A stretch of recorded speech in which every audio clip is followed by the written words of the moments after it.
menggugurkan itu juga legal dengan cara yang benar.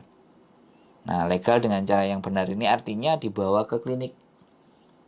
Iya. Dibawa ke Syaratnya sebelum membawa ke klinik, teman-teman itu harus membawa surat positifnya. keterangan kehamilan dari dokter kandungan.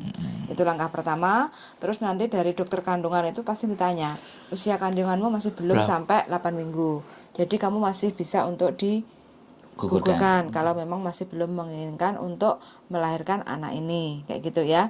Jadi teman-teman akan mendapat surat, terus habis itu mendapat surat rujukan.